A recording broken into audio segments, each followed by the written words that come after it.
геополитической катастрофой века.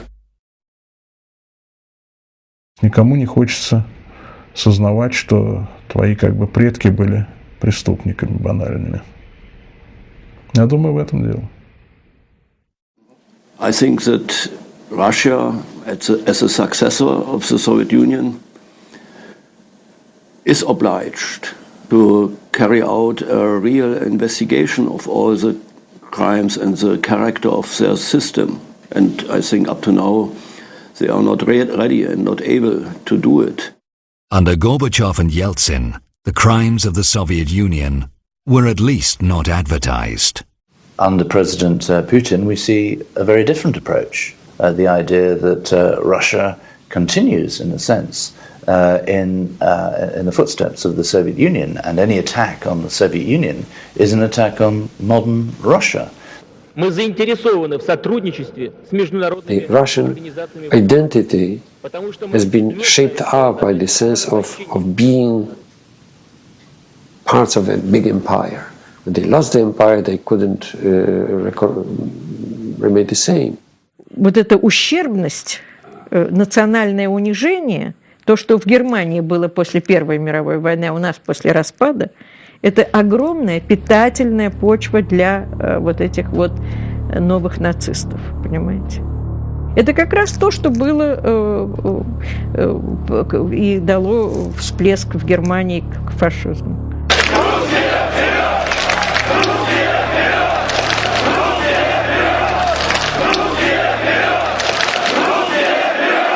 Со времен прихода Путина к власти, практически с конца 90-х годов, с началом Второй Чеченской войны, идет массовая ксенофобская пропаганда сверху. И у людей, в общем-то, появляется такая ненависть к инородцам, людям другого языка, другой веры, к другим странам. The former Russian defense minister Radionov again. Практически все российские СМИ работают против России и народа, так как находятся в руках еврейской мафии. And the next speaker is Mr. Rogozin of Russia. Mr. Rogozin, you have the floor. Я работаю в Федеральном собрании России. Mr. Rogozin led the Russian delegation in the Parliamentary Assembly of the Council of Europe, where he repeatedly voiced his concern about the rebirth of fascism in Europe. At home, his agenda was a little different. The pre-election clip of his party.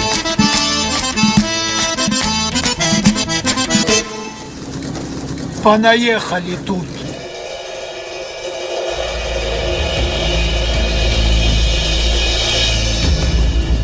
Подними и убери за собой.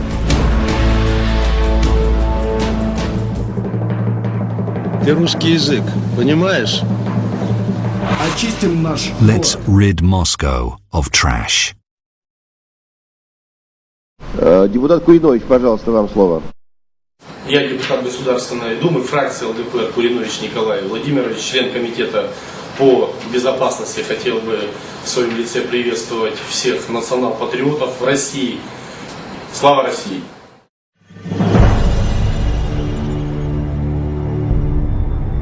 The Nazi salute in the Parliament of Russia. If you think it can't go any further, you would be wrong. Наше арестование русский национальный социалист.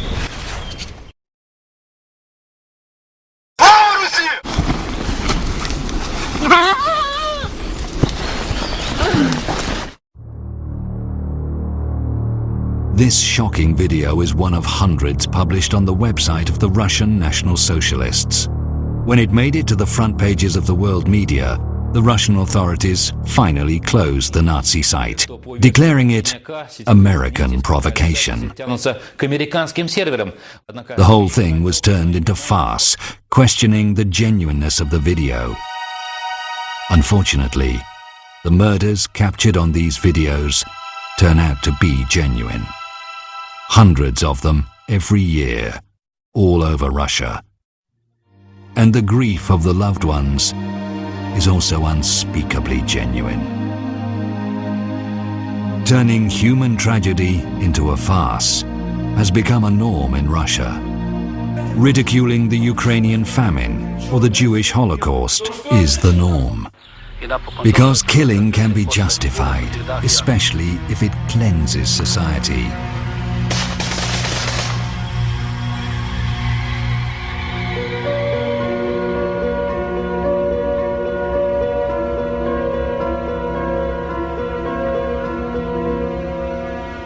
The killers become heroes. Mass murderers are decorated veterans. Young people are taught that the crimes these people have committed against humanity are heroic deeds. It is no surprise that these crimes are replicated.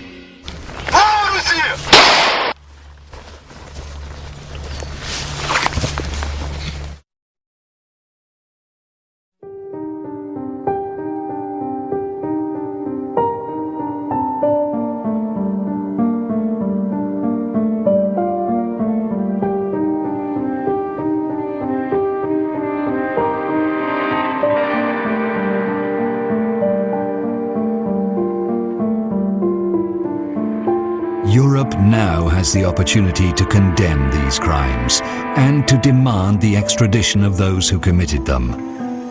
Yet Europe hesitates. Why? One knows what Europe, how we depend on Russian gas, petrol. So I think it's a political note. Well, we know exactly why Europe cannot oppose Russia on so many issues. Unfortunately, Europe continues ignore Soviet crimes, mass murders, while millions of the victims are neglected by Europe. There is an equal right for all the victims to see those who committed crimes, to see them tried and sentenced. But this is not how the world works. And for example, in the case of Katyn, it's now known very well the names and addresses of many of the Soviet officers who perpetrated those crimes, who shot people in cold blood. Yet if there was ever an investigation, those murderers should come to Great Britain because they'll be safe, because in this country it's not regarded as a war crime.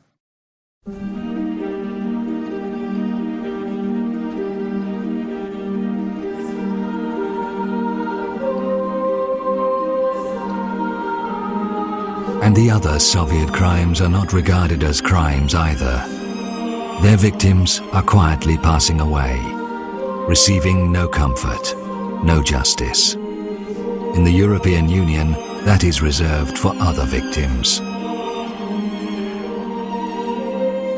Looking at this grey monument in the very centre of Europe, one can't help thinking that it stands here because, deep in their hearts, many Europeans still believe in what these two men so persistently maintained. That when inferior nations are being killed, it cannot be seen as a crime, because it makes way for the more advanced nations to build a better life. While this idea is alive, and while the spectre of these two men is haunting Europe, it will be very hard for its various nations to be truly united.